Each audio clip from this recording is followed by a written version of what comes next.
Peace,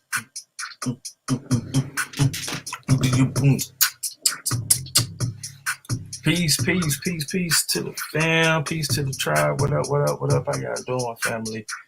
It's Brother Lawrence 228, representing that Gulf Coast. We back with some more info for you, man. Happy New Year's. Happy New Year's to you. Hope you brought it in the right way.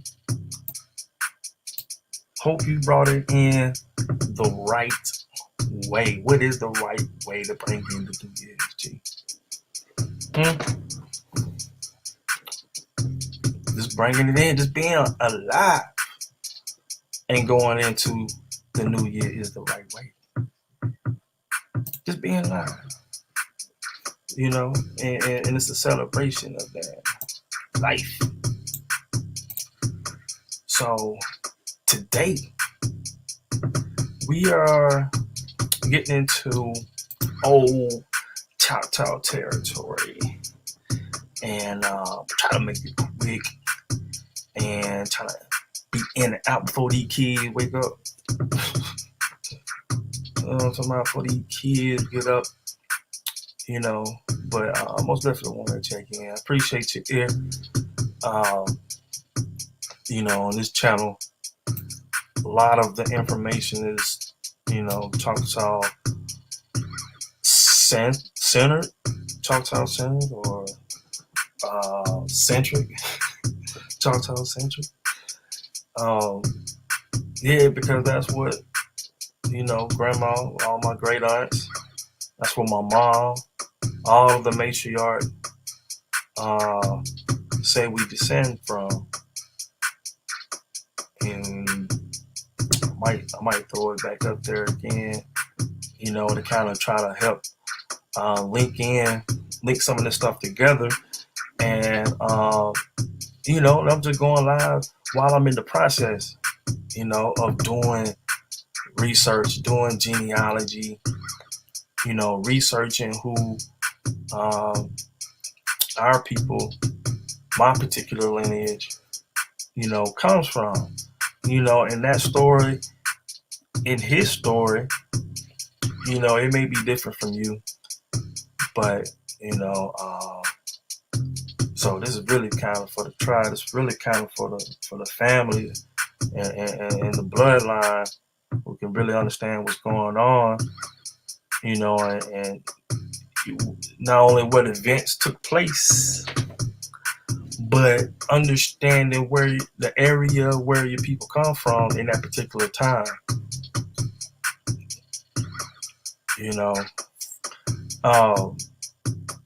know, before we do get into the bid, I want to make sure y'all know about that Pearl River project.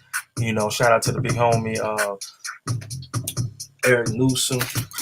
Matter of fact, I should have already had this video filed up, but we're gonna get into the promo that we got for the Pearl River project, highlighting, you know, great monuments along the Pearl River.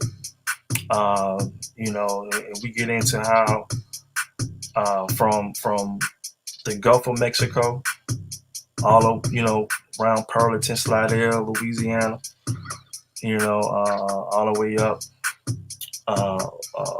by Monticello, Mississippi, Columbia, Mississippi. You're going through Jackson all the way up to ultimately to Philadelphia, where Mississippi Choctaws are headquartered at. So along this journey of highlighting the importance of this particular river in regards to Choctaw history, we get to learn and know, you know, a little bit about the Choctaw people who wrote about it, and how my family or part of my lineage ties into that particular heritage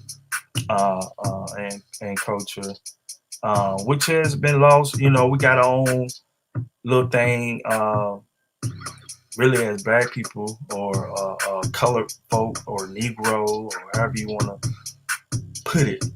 You know what I'm saying? We most of us don't necessarily uh, practice that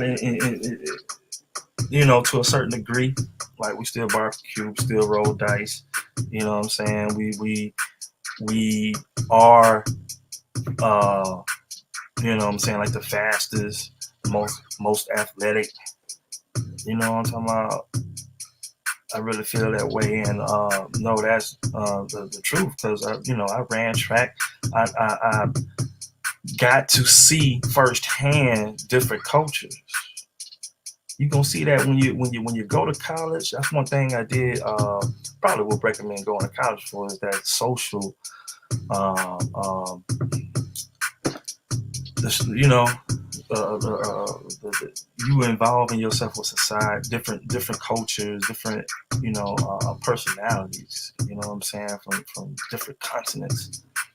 We had some people at USM in Hattiesburg. That's why I went to college at. I didn't graduate, but um, I'm gonna do a build on that one day. And but school ain't for everybody. I could have did it. I could have graduated, but I was ready to kick it. You know what I'm saying? Then chasing my dream was more important. And then I don't want to get too far off, but yeah, you know what? Let me go back. Let's go back. We're gonna stick it to the Pearl River Project, and being able to show these. Dang, I don't even have that particular. I'm gonna take a DJ. Give me one second. That's all. One second. I ain't have it put together.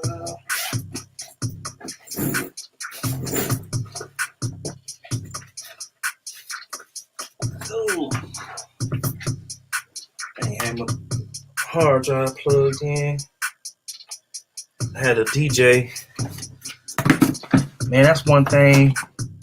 This thing in right quick. That's one thing, bro. Stay in something, man. Do a little bit of everything, as you know, as you already should know. If you be checking your boy out with that SGMB, that's my business. SGMB.com. Shout out to Back for What's Mine, man. I was on the Clubhouse, man. It's a lot going on the Clubhouse.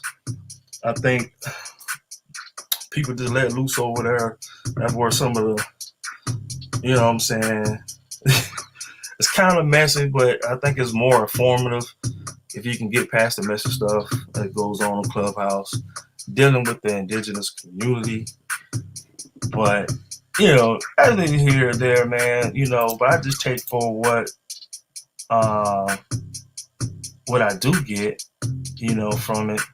As we say, eat the meat, spit out the bones type mentality. So projects, Bro Lawrence, I'm pulling it up now. So let's see, where you at? Gotta go to Pearl River Project. Y'all need to go into the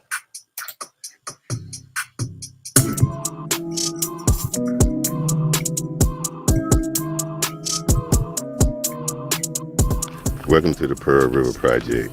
This is Eric Newsom, along with Brother Lawrence. We are currently at Red Bluff. We are preparing to bring to you more scenes like this, show you something new about a place that's right up under your nose that many of us overlook. Yes, Pearl River Project. I'm going to remove that. And that's Brother Newsom right there. Repping Columbia, Mississippi. So Red Bluff right there in the backyard, man. It's a nice. I really want to go back. And I want to go down to where all of the minerals and all of the yellow. I just took the drone down. The drone. We got the drone to go down there. And if you want to see more clips of that, make sure you just head to the page. And check it out, man. It's called Pearl River Project, and we in the process that creating more content for y'all. and that's the reason for this. So just bring awareness um, and how important that Pearl River was to the communities and how it fed the families along it, alongside of it. So yeah, let's go. So that's out the way. Let's get right into it. See if I can share my screen. So we're gonna go back to the book Who Belongs. You know, I went into this book. The first time I went into this book, we was talking about the McKinnon Rolls. We was talking about the McKinnon Rolls and how, you know, people with full-blood Choctaws, you know what I'm saying, you know, end up mating with the black man, and you know, and how even though you may possess the blood, you were still considered Negro, and they were full-blooded still considered Negro just because, you know, based off they look, if they perceive to be that, then you wouldn't, or had an ounce of blood of Negro blood, you know, you was kind of like excluded. So the McKinnon Rolls pretty much were the roles taken where all that mentality was going on. A lot of our people didn't make it on the McKinnon Rolls, because of it, you know, and that's what I feel like where I'm at today with it, that not only did we choose to stay here, but, you know, even to account for the people who stayed, such as the McKinnon Rolls, we were misclassified, and, you know, and it gets into that. So that this is called Who Belongs, Race Research. I bought the book, so I'm just going through it, and we're gonna go into let's see. Okay, let's start here. I was gonna start a little earlier, but occasionally, make sure y'all can see that. And I don't know if I can put this resource. Well, y'all should, you know, I don't think it's for download, but you may be able to view the preview and get to this page, which is page 104, and Who Belongs. All right, that's the source of what we doing today. There's no particular link. Is it more? No sharing. Okay. So occasionally, Mississippi Choctaws formed unions with African Americans. Okay. We're not gonna pay attention to how, who calls who what, but we have to understand who they talking about. All right. After the Civil War, slavery no longer served as the boundary between blacks and Indians. Okay, that's basically what they said here. Picking cotton as sharecroppers side by side with blacks. What? Picking cotton as sharecroppers side by side with blacks. Who? The Indians. The Indians were sharecroppers. And according to this source, when we was talking about the McKinnon Rolls, some of your people were sharecroppers, and they were misclassified as such. Okay, providing an opportunity for socializing, which occasionally led to intermarriage. Okay, for example, Bill Martin, a full-blooded Choctaw, married Rhodey, who I'm gonna try to Rhodey, who was part Choctaw and part Negro. Okay, sometime in the late 19th century, the couple had 8 children, at least one of whom also married a black spouse. So, just from these 2 generations right here, you just see the how it how the bloodline thins between the two. You're like you keep marrying black people, then eventually, majority you're gonna be, black. I think that's why the way it is right now with most of that, uh, down south that have those similar stories. So moving forward, Jim Jack Johnson, also a full-blood Choctaw, married a black woman named Delia, the couple had 7 children. 3 of the children of Billy Willis, another full-blood Choctaw, and his wife Lou, who was half white and half Choctaw, also married black people. Okay. The couple fully acknowledged their African American in-laws as well as their black Choctaw grandchildren. I know somebody said it for me, but grandchildren. All right. Also, close Choctaw relatives recognized them as kin or kinfolk. The children of the Choctaws and black people tended to marry African Americans rather than Choctaws, and they gradually formed communities separate from those of full-blood Indians. Okay. Racial prejudice on the part of the Choctaws, as well as the desire of interracial couples to send their children to English-speaking colored schools, encouraged this divide. All right, so this may be coming from people intermarrying with each, the Indians, black people, and which hence, they felt more comfortable sending them to the colored schools. Right, in 1899, according to the Choctaw man named Willie Phillip, nearly every resident of a distinct community in Kemper County, Mississippi, was mixed with the colored people. Okay, having intermarried with them ever since the war. Okay, although Choctaws recognize their shared heritage with the Squatches, I hope I said it right, as they called these people, they questioned their Choctaw identity. Okay, so this is how some of our stuff can get mixed up really easy, right? So even from, back then when things start to, when a certain mix of people start to arise out of this intermarriage, and you can no longer say really they're not fully Negro and they're not really fully Choctaw, so their identity is unique. Although Choctaws recognize their shared heritage with the Squatches, who are the mixed people, or as they called these people, they questioned their Choctaw identity. Okay, as Philip pointed out, they are all like colored folks and don't speak Indian like we do.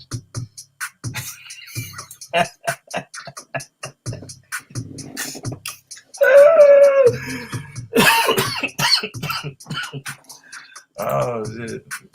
As Philip pointed out, they are all like colored folk. They don't speak Indian like we do. For the Mississippi Choctaws, loss of the Choctaw lands in particular suggested that the Squatches were no longer really Choctaw.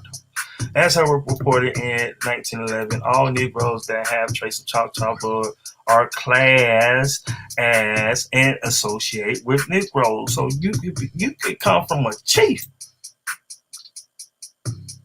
You can be directly descended from a chief, and guess what? You'll be classed as and associated with who?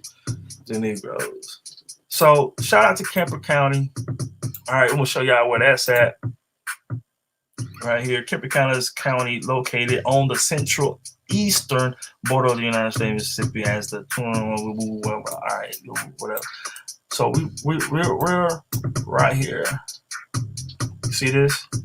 Let me see if I can pull back out. All right. Now, there go Philadelphia. You see Philadelphia, right? And that's where Choctaw Nation, Mississippi Choctaw Nation. We gotta get it right. What? This where the Mississippi Choctaws are at. Choctaw Nation, however, is over here. This is Choctaw Nation right here. Okay. So they say with the Trail of Tears from all of this way, they moved them right here. So I guess that's a small portion. If half of them died because along the way, all right, I really feel like this is a small portion of this area. You know what I'm saying? They'll be taking all these people from all over the South. But, we don't get too far out there. We're going to be talking about Kemper County, Mississippi. As you can see, right here, this is old Choctaw Nation territory.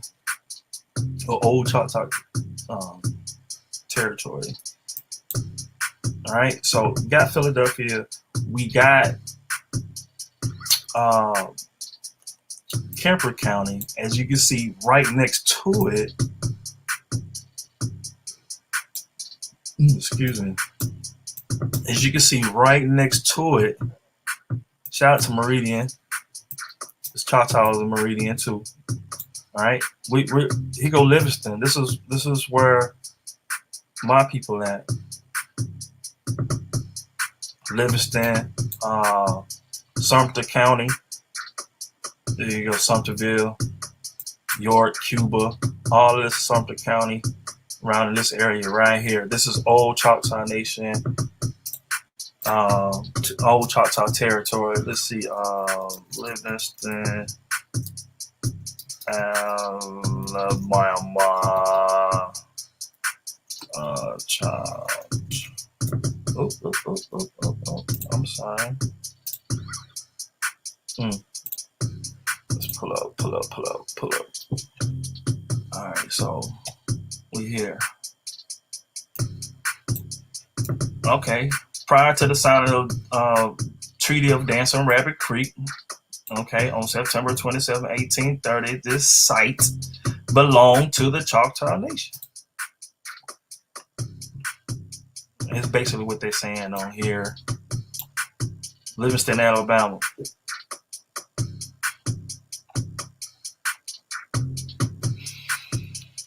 This site belonged to the Choctaw Nation. Early settlers to the area came from the Carolinas, Georgia, Tennessee, and Virginia.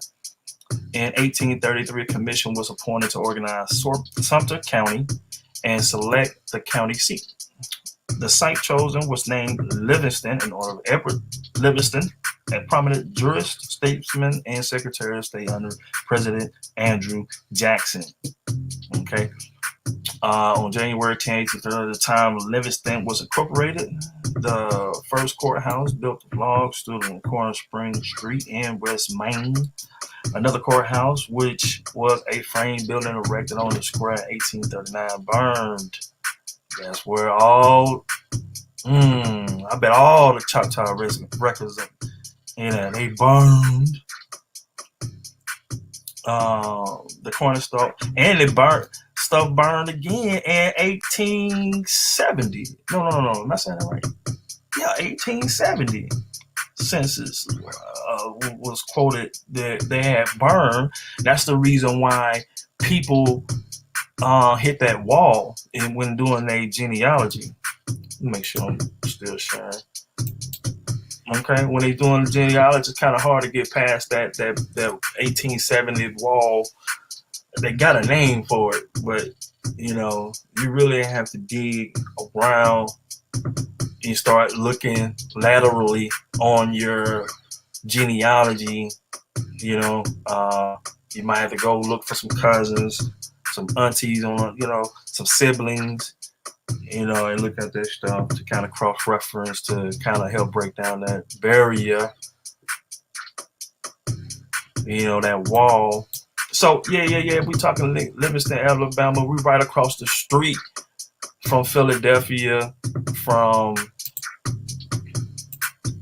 Okay, you know what? I'm gonna put this because this is where I got Choctaw Nation website. So I'm gonna put this in the chat.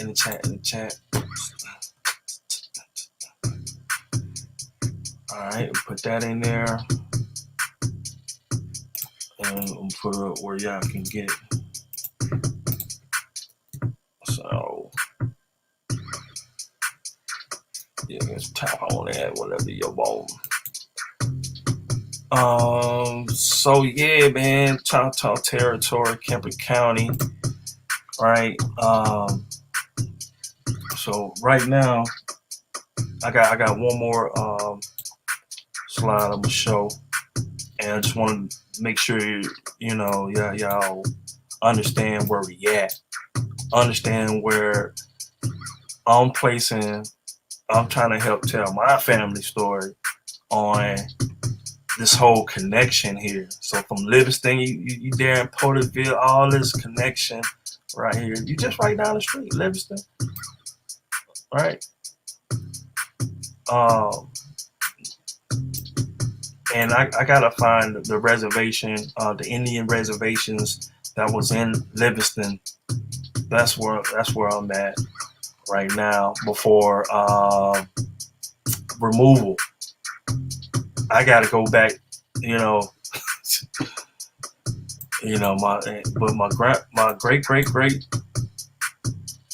my second great grandma, it was said that she really didn't like talking about it, but it's a reason for that, and so try to reach out, just go lateral with it and see if you can get other information from other family members.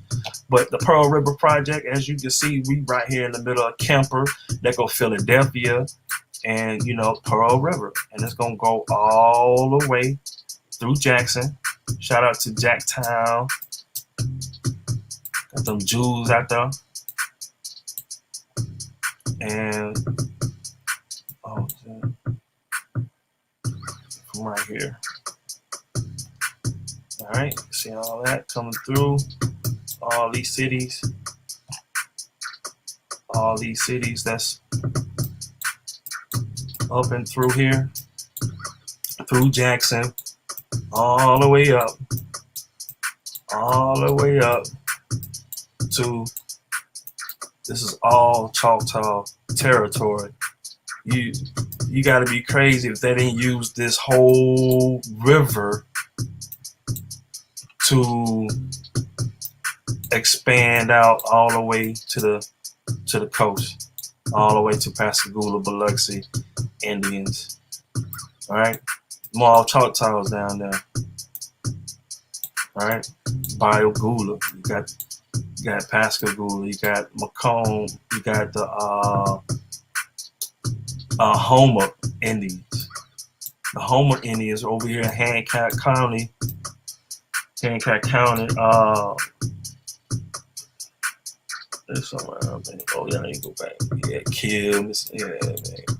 But you ain't gonna find no white people over there. Which you know what I'm saying? That's just how Mikaëla. You gonna find the white people in the woods. Yeah, they there. So, you know what I'm saying, when it comes to finding this land, be careful. It's a few places because I'm in the market of finding the land, finding the house for my tribe, and I'm on that search right now. I'm at it right now. Credit score up right now. You know what I'm saying? Down payment ready right now. But you really just don't want to rush it. You want to plan it out. Make sure the neighborhood,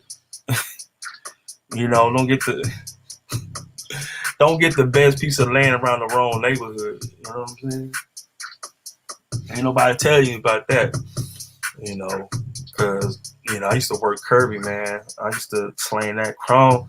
And then I get up in the motherfucking woods, knocking on that dog. Motherfucker come out with that thing. Ooh, it's time to go.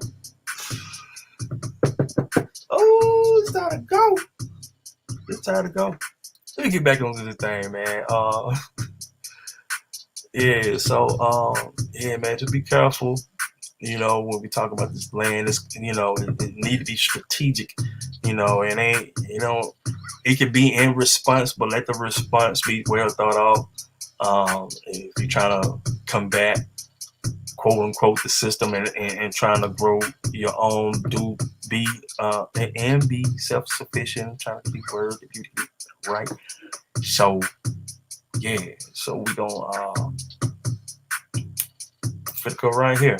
Okay, now I already put the link to it, and we're gonna get a little science with it. And let's see, it is. I can't even pronounce it, but it's basically the Choctaw Nation newspaper.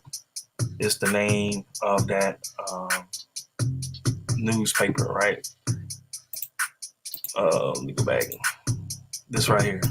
That's the name of the newspaper. Okay, so this is an article out of that. And it's written by staff members of the Choctaw Nation Historic Preservation Department. Okay, which answers questions from readers about anything within these subject areas. Through this comment, we openly hope to create conversation through which Choctaws can increase our knowledge about the past, strengthen our Choctaw, and develop a more informed and cultural grounded understanding of where we are headed as a people in the future. Okay, so here we go. Early Choctaw settlement discovered in Mississippi. Early. Okay, let me see if I can zoom. Yeah. Early Choctaw settlement. Okay, excited archaeological discoveries made this summer and fall in the Choctaw homeland are helping us learn more about our history. The Choctaw Nation Historic Preservation Department is collaborating with archaeologists in Kemper County, Mississippi, to discover several recently discovered Choctaw sites that date to the 1700s and early 1800s. Okay, so we in Kemper County. The Choctaws do extend to Livingston. Okay, so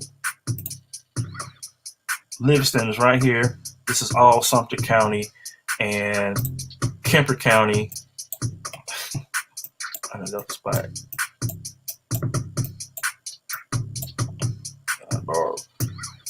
There we go. Understand that Kemper County is right next to Sumter County, that's where Livingston is at. Okay, so we connecting the dots. Choctaw, Mississippi Choctaw right here. All right, Kemper County right here, Sumter County. Okay, this is all old Choctaw territory. Okay. Let me get back to my movie.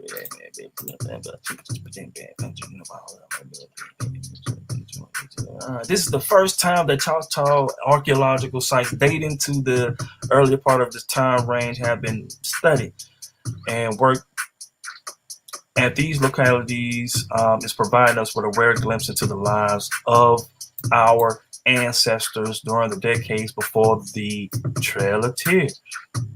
Most of y'all info start right there.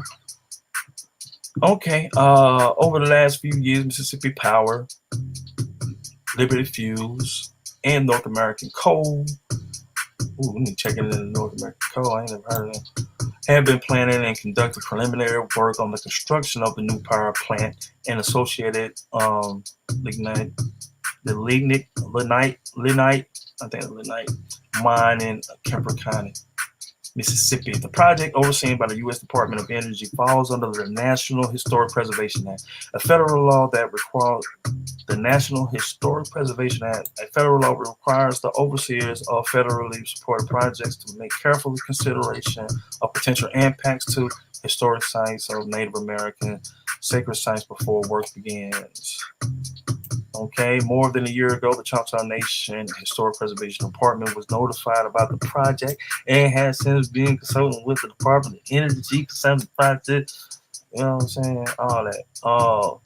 Yeah. So, Department of Energy concerning the project potential for impact and important ancestral Choctaw sites. Okay. And archaeologists examined the records, early area photograph, and the topography of the area. They also conducted systematic shovel tests to see what types of material lay below the soil. Through these techniques, they located many archaeological sites, some thousands of years old, some only a few decades old. At least 10 of them are Choctaw sites dating from the 1700s, 1800s. Of these 10, some are significant, and portions of the proposed project have been moved to avoid damaging them. This is my first time going, reading through this article all the way. Demonstrated some of the other Choctaw have been previously disturbed. Really just gonna leave that up there because y'all can just pause this thing whenever y'all want and look at it. Yeah.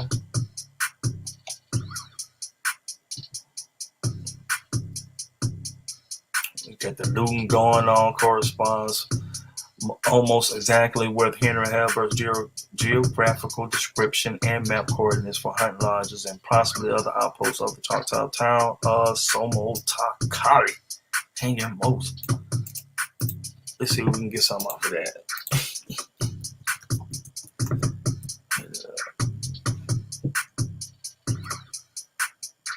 Early Choctaw Cultural Center.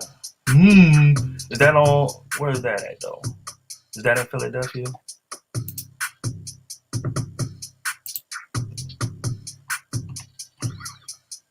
Okay, long ago started Choctaw people. What y'all got up in here? Started Choctaw people is temporary exhibit demonstrating the importance of the histories of oral storytelling. So, you know, although this is oral history to a certain degree, most of what Choctaw people stand on, right?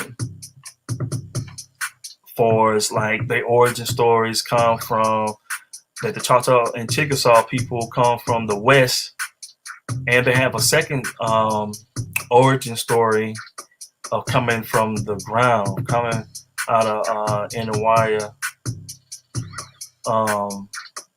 mound. I think I did a bill on that when I first got started. That's like one of the first things my people Choctaw. You know what I'm saying? Once it was like set in stone, my mom, you know, I actually talked to all the elders, like, yeah, you know, your great grandmama Polly Lewis came off of was Indian, you know, and Larcena her daughter was of Indian descent, as it described her in her obituary, and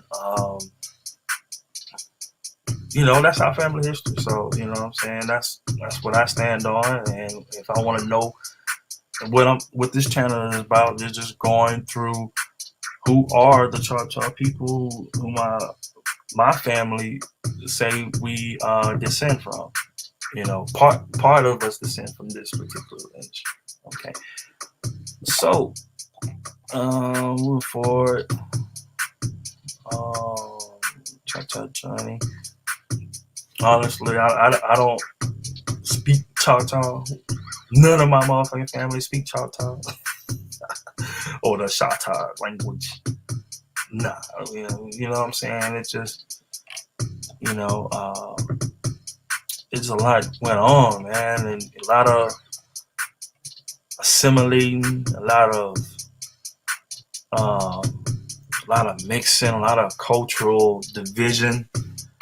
As I've been showing y'all, you know, through sources, how this division can be easily taken upon us. So let me get back to that article. Where you at? So we're gonna check out Shomo Takali. and so just got them doing the dig, doing the archaeological digs, trying to just see what's, what I'm saying.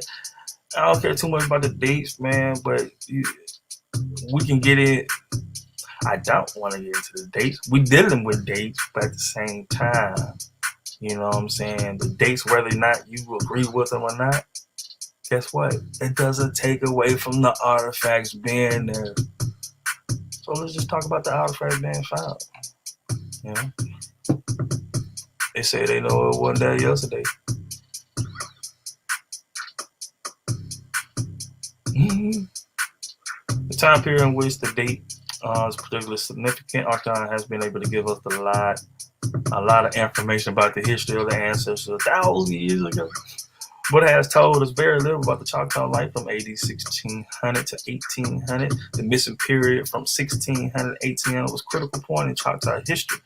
They don't even happen until now, in which our ancestors fought to maintain their sovereignty in the face of colonial powers, adopted smaller, weaker tribes into the larger body of Choctaws, and created a society whose members traveled to Oklahoma and established the Choctaw name as it is today.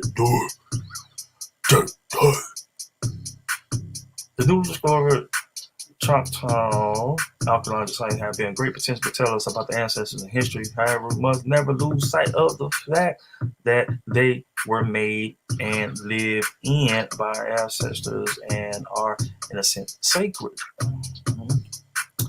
The next step is for the ground penetrating radar data to be synthesized and thoroughly analyzed to see if any of the sites may contain Choctaw burials. Then a plan of action would be created to minimize impacts to possibly burials. Much of this is yet to happen, but thanks. Okay. Disney, November 2011. Yeah, above 1700s Choctaw ceramic vessel recovered from one of these sites, courtesy of TBAR. We need to take them out. They might be an archaeological, let's say, excavation team. Some shit. Ain't nobody just be calling and say TBA, T-Ball. T-Ball Solutions, smaller technical value, smaller. Where we at? Tennessee Valley, Arkansas, belonging to archaeological research. We got a few. I think that's who we looking at. Tennessee Valley. Uh-oh.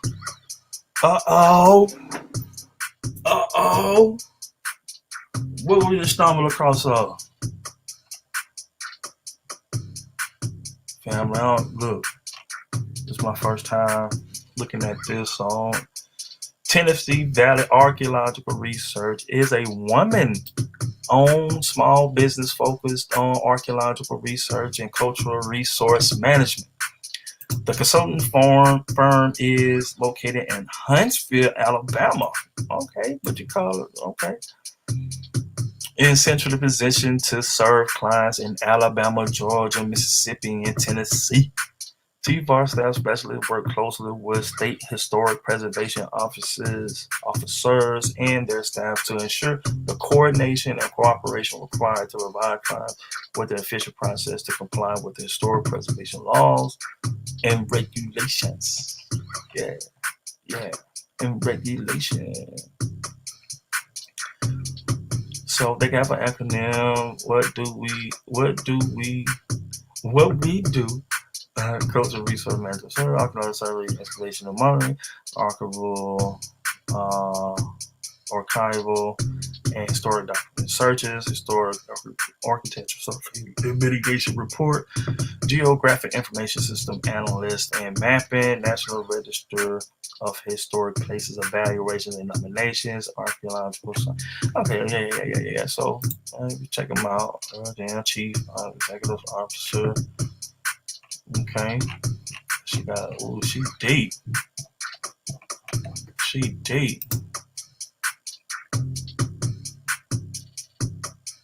Projects, Low Mill, Madison County. We need to change Flint Creek. Hey, that's crazy. All right, but this ain't the Flint Creek.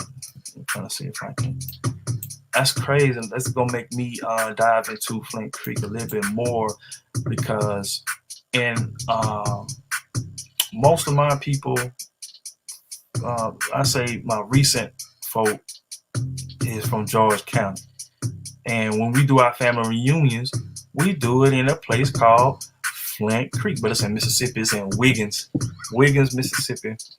We do our family reunions at Flint Creek.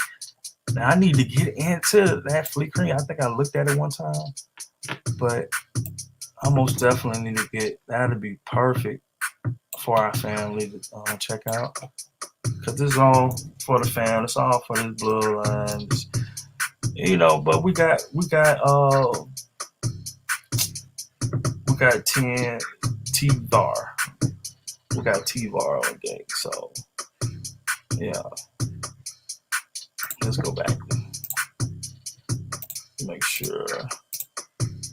Okay, so T-Var is bringing something to the table. Let's say they done dug down, and we got Choctaw pottery here, and that's gonna give you the missing link,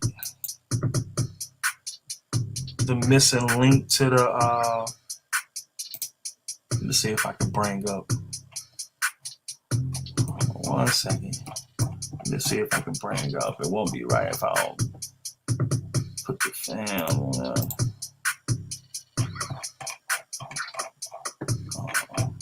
Loading it up now, y'all. Trust me, I'm loading it now, y'all.